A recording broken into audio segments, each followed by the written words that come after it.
एक बुद्धिमान व्यक्ति अक्सर चीज़ें हमें वैसी नहीं दिखती जैसी वे हैं, बल्कि वैसी दिखती हैं जैसे हम हैं। यह एक ऐसे बुद्धिमान व्यक्ति की कहानी है जो अपने गांव के बाहर बैठा हुआ था।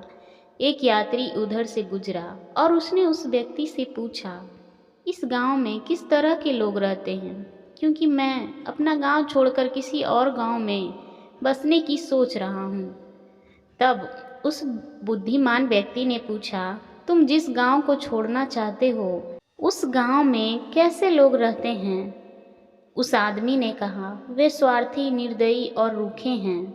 बुद्धिमान व्यक्ति ने जवाब दिया, इस गांव में भी ऐसे ही लोग रहते हैं।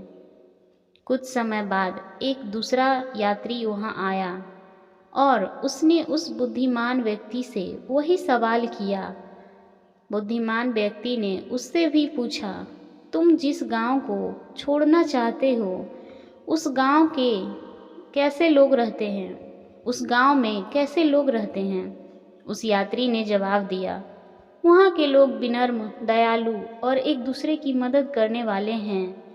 तब बुद्धिमान व्यक्ति ने कहा, इस गांव में भी तुम्हें ऐसे ही लोग मिलेंगे। आम तौर पर हम दुनिया को उस तरह नहीं देखते जैसी वह है, बल्कि जैसे हम खुद हैं वैसी दिखती है।